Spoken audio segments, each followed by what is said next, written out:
Oke, pada saat ini kita akan membahas mengenai cara menghitung gaya dalam sebuah rangka batang dengan cara metode grafis. Nah, di sini saya bersama dengan Keisha Nenggolan dan saya sendiri yaitu Sharon Mangindaan. Nah, di sini saya mempunyai contoh dalam bentuk rangka batang. Di sini dengan tingginya sebesar 2 meter dan panjangnya sebesar 2 meter, dan ada VA, VB, dan tentunya ada gaya luar tipe 1 dan P2. Dalam metode grafis ini ada beberapa hal yang harus kita perhatikan, yaitu yang pertama yaitu menggunakan metode grafis kesetimbangan titik untuk menghitung gaya dalam pada seluruh batang. Juga pada gambar grafis, bentuknya harus poligon tertutup dan arah perputaran gaya harus arah jarum jam. Nah, di sini saya punya contoh soal dengan rangka batang yang sama seperti contoh yang tadi. Di sini ada seperti tadi panjangnya sebesar 2 meter, tingginya sebesar 2 meter, dan ada gaya luarnya P1 sebesar 5 ton, dan gaya P2-nya sebesar 5 ton. Nah, di sini dalam perhitungan analitis yang setelah saya dapat, diketahui VA sama dengan 5 ton, VB sama dengan 0 ton, HA sebesar 5 ton, dan P1 dan P2 mempunyai gaya yang sama sebesar 5 ton. Oke, sekarang kita akan mencari reaksi perletakan dengan menggunakan metode grafis. Nah, di dalam rangka ini kita bisa melihat ada gaya luarnya, yaitu P1 sebesar 5 ton dan P2 sebesar 5 ton. Oke, cara pertama kita harus membuat resultan gaya dari gaya luar P1 dan P2 ini. Caranya yaitu, pertama kita harus melihat di mana titik pertemuan kedua gaya ini. Titik pertemuan kedua gaya ini yaitu berada di sini, di mana P2 akan perpanjangan gayanya ke sini dan P1 perpanjangan gayanya ke bawah. Sehingga pertemuan gaya keduanya itu berada di sini. Dari titik pertemuan gaya ini kita akan melakukan perpanjangan gaya P1 dan P2. P1 kita akan membuat perpanjangan secara ke bawah sebesar 5 ton dengan menggunakan skala, dan P2 sebesar 5 ton ke kiri dengan menggunakan skala.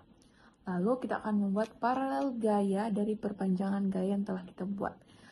Paralel gaya P1, yaitu ini kan, paralel gayanya akan menjadi seperti ini ke bawah sebesar 5 ton dengan menggunakan skala, dan paralel gaya P2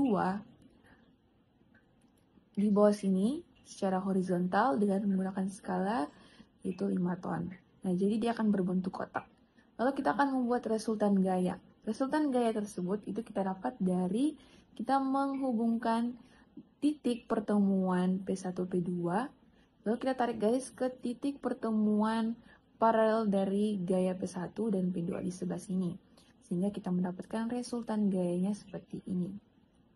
Nah, lalu kita akan mencari membuat garis kerja gaya dari tumpuan-tumpuan yang ada dan gaya-gaya yang telah kita ketahui. Nah, di sini kita akan membuat garis kerja gaya dari tumpuan roll. Kita ingat kembali bahwa tumpuan roll itu hanya dapat menahan satu gaya saja, yaitu gaya vertikal. Sehingga garis kerja gaya tumpuan roll itu kita dapat gambarkan itu secara vertikal ke atas.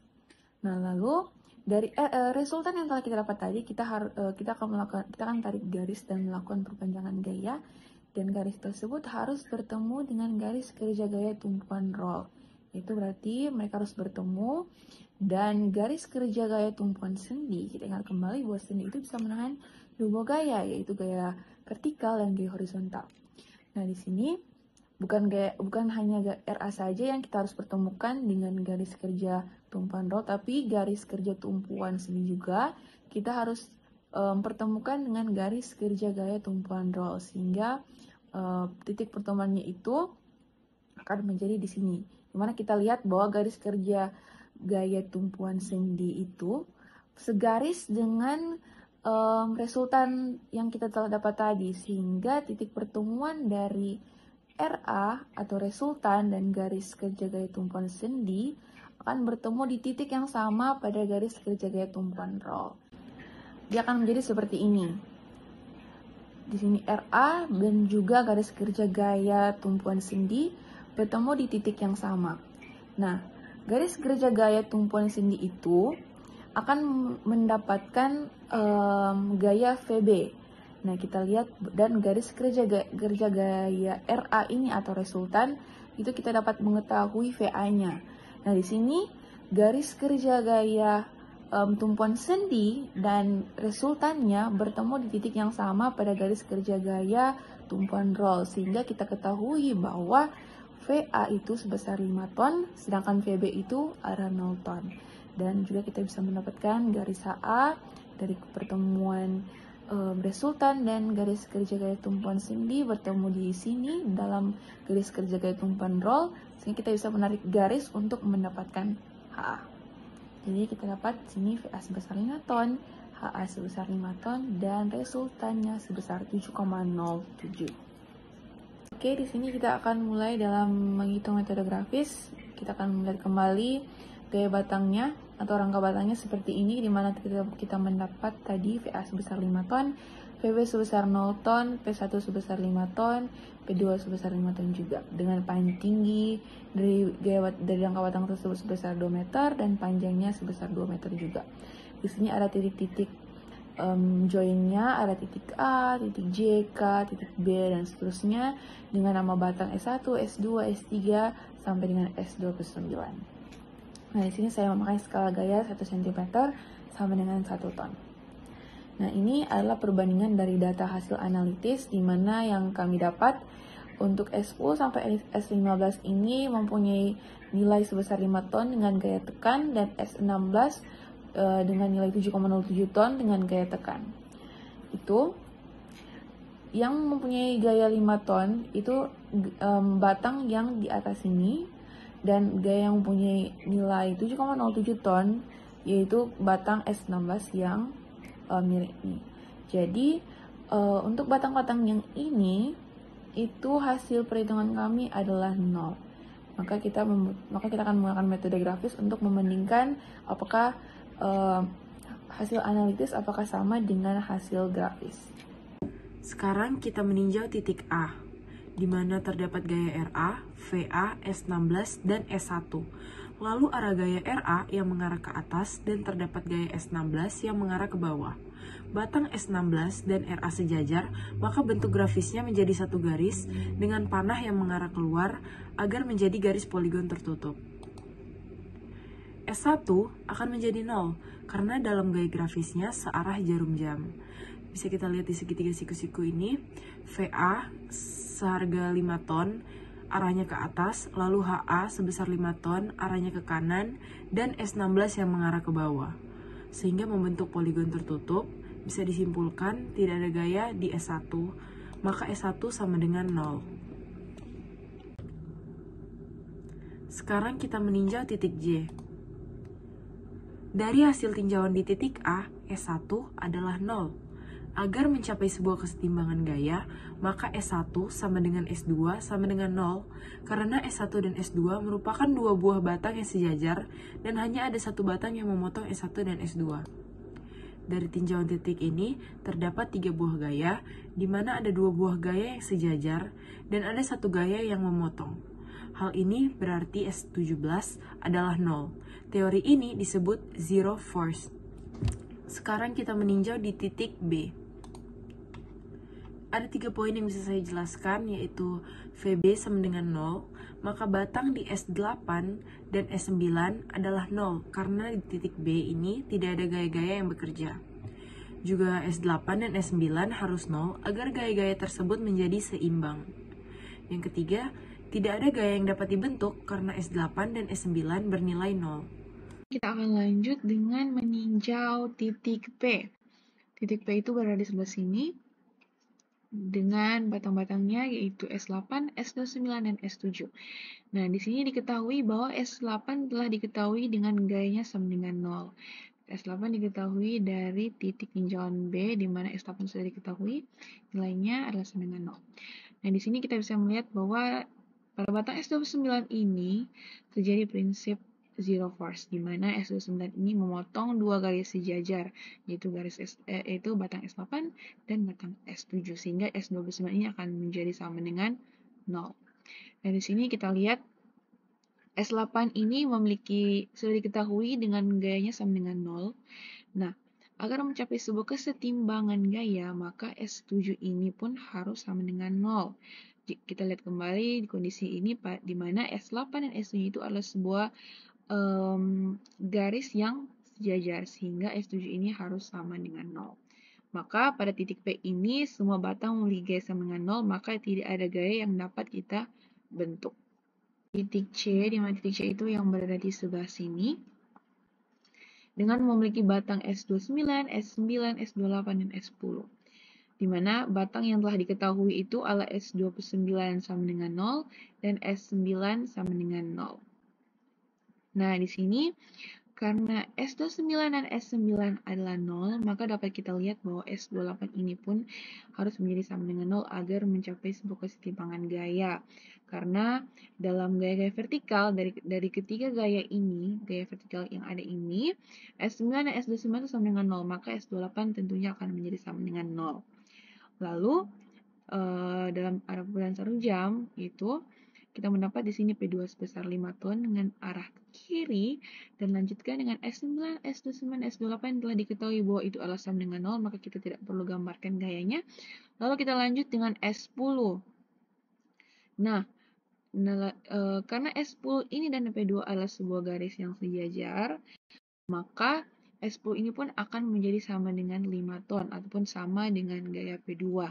Karena untuk mencapai sebuah kesetimbangan gaya, sehingga S10 pun akan menjadi sama dengan 5 ton.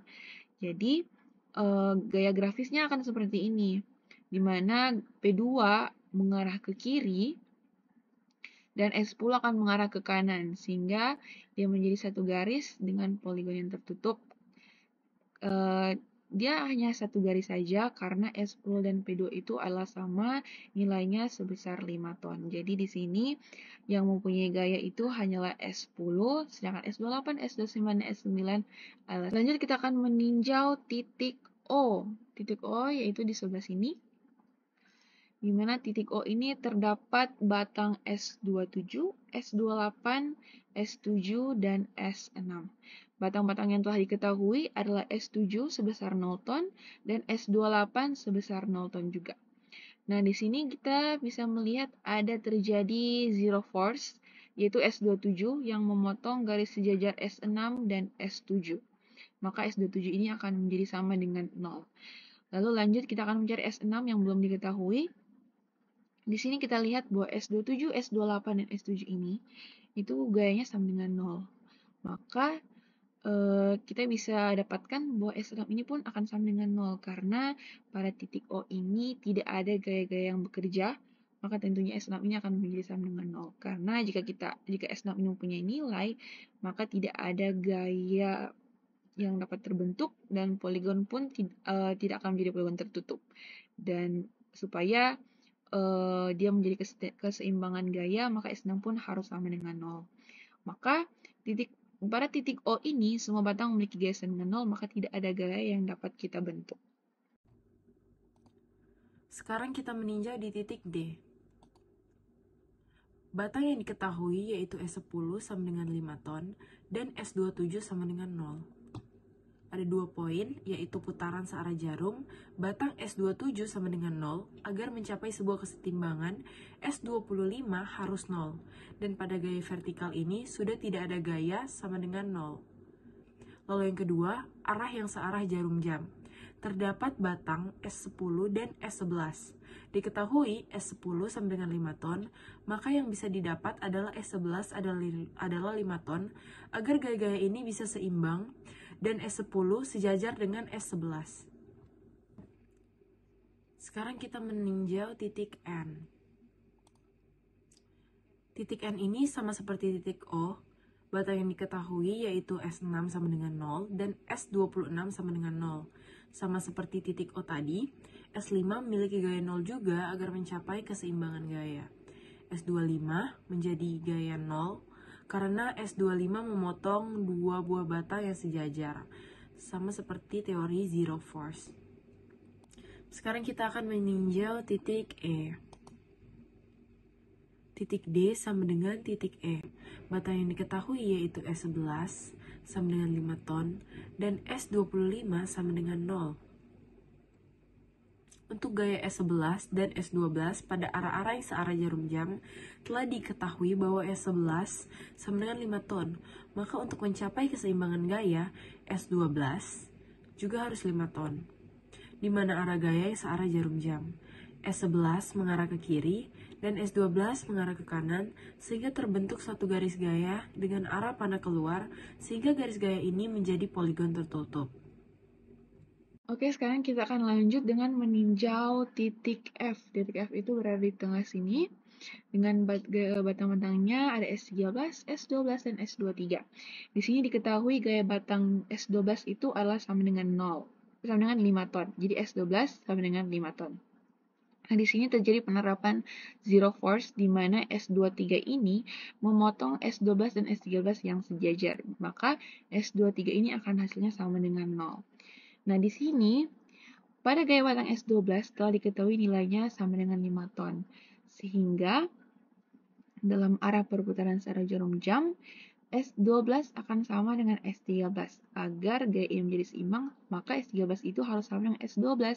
Dan pada kondisi ini juga, S12 itu sejajar dengan S13. Maka hasilnya gayanya adalah sama sebesar 5 ton. Maka S13 sama dengan S12 sama dengan 5 ton. Dengan gaya grafisnya, dalam arah perputaran searah jarum jam, S12 ini mengarah ke kiri. Maka S12 mengarah ke kiri, lalu S13 ini akan mengarah ke kanan. Nah, jadi satu garis dengan arah satu ke kiri dan satu ke kanan, maka dia akan menjadi satu poligon tertutup. Nah, ini hanya satu garis saja karena S12 dan S sama dengan S13 sebesar 5 ton. Lalu lanjut kita akan meninjau titik M. Titik M ini berada di bawah titik F. Di sini terdapat S5, S24, S23, S22, dan S4. Di mana gaya batang yang telah diketahui, yaitu S5 sama dengan 0, S24 sama dengan 0, dan S23 sama dengan 0. Nah, di sini dapat kita lihat bahwa ada 3 buah batang di titik M ini yang telah diketahui nilainya sama dengan 0. Maka dapat kita lihat untuk S2 terlebih dahulu, S2 ini akan sama dengan 0 karena dalam gaya vertikal, S24 dan S23 ini sama dengan 0. Maka otomatis S22 ini akan menjadi sama dengan 0 karena tidak ada gaya-gaya yang bekerja. Lalu S5 itu diketahui juga sama dengan 0. Maka diketahui S22, S23, dan S24 dan S5 itu hasilnya sama dengan 0. Maka S4 ini pun akan sama dengan 0. Karena di titik M ini, dari keempat gaya yang telah diketahui, semuanya tidak memiliki gaya, maka tentunya S4 ini akan menjadi sama dengan 0. Karena jika S4 ini mempunyai nilai, maka gaya grafisnya tidak dapat dibuat dan tidak akan menjadi sebuah poligon yang tertutup. Sehingga gaya ini akan menjadi seimbang jika S4 ini akan menjadi sama dengan 0 dan akan menjadi seimbang juga jika S22 ini akan sama dengan 0. Oke, pada saat ini kita akan meninjau titik G. Titik G itu berada di sebelah sini dengan batang-batang, nama batangnya ada S13, S22, S21, dan S14. Batang yang telah diketahui itu adalah S13 sama dengan 5 ton dan S22 sama dengan 0. Nah, di sini ada penerapan zero force, yaitu S21. S21 ini memotong batang yang sejajar, yaitu S13 dan S14. Berarti S21 ini akan sama dengan 0. Nah, setelah kita dapat S22 dan S21 sama dengan 0, maka sekarang kita akan mencari S14. Nah, di sini dalam arah perputaran searah jarum jam, diketahui S13 itu sama dengan 5 ton. Maka, agar gaya ini menjadi seimbang, maka S14 ini harus sama dengan S13 yang berarti 5 ton. Nah, pada kondisi ini juga, S13 dan S14 ini adalah dua buah batang yang sejajar, maka S13 dan S14 ini akan memiliki nilai yang sama. Dan kita akan melihat arah gayanya, dalam arah searah jarum jam, S13 ini dia mengarah ke kiri. Dia mengarah ke kiri, dan S14 ini dia akan mengarah ke kanan. Sehingga dia akan terbentuk satu garis, yaitu karena S13 dan S14 adalah memiliki gaya yang sama, yaitu 5 ton, maka dia akan terbentuk satu garis dengan S13 yang mengarah ke kiri dan S14 yang mengarah ke kanan, sehingga dia menjadi poligon tertutup. Lalu kita akan lanjut meninjau titik L. Titik L di bawah titik G, di mana terdapat batang S4, S21, S20, dan S3. Gaya batang yang telah diketahui pada titik L ini yaitu S21 bernilai 0 dan S4 juga bernilai 0. Nah, di sini kita akan mencari S20 terlebih dahulu, di mana pada gaya vertikal S21 itu diketahui terlebih dahulu S21 itu sama dengan 0, yang berarti tidak ada gaya-gaya lain, maka S20 pun akan menjadi sama dengan 0. Lalu lanjut, diketahui juga S4 ini sama dengan 0. Berarti untuk mencapai sebuah kesetimbangan gaya, berarti S3 pun harus sama dengan 0. Karena jika kita lihat, walaupun kita belum mengetahui S3 ini, tapi kita sudah mengetahui ketiga buah gaya ini adalah sama dengan 0, maka kita akan mengetahui bahwa S3 pun ini akan sama dengan 0.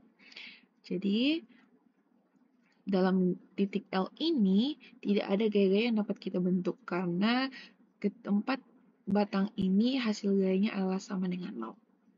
Sekarang kita akan meninjau titik H. Batang yang diketahui yaitu S14 sama dengan 5 ton dan S20 sama dengan 0. Di sini bisa kita simpulkan juga bahwa S19 sama dengan 0 karena S19 memotong dua buah batang yang sejajar yaitu S14 dan S15 menggunakan teori zero force. Arah yang searah jarum jam, terdapat batang yang tersisa yaitu S14 dan S15. Diketahui S14 sama dengan 5 ton. Agar gaya grafis menjadi seimbang, maka S15 adalah 5 ton. Pada kondisi ini, S14 sejajar dengan S15. Sekarang kita akan meninjau titik K. Gaya batang yang diketahui yaitu S3 sama dengan 0, S19 sama dengan 0, dan S2 sama dengan 0. Pada titik K, ada 3 batang yang diketahui gayanya sebesar 0. Maka secara langsung S18 sama dengan 0, karena tidak ada gaya-gaya yang bekerja. Sekian penjelasan kami untuk rangka batang grafis sebagai tugas analisis struktur 1. Semoga dapat dimengerti ya. Terima kasih.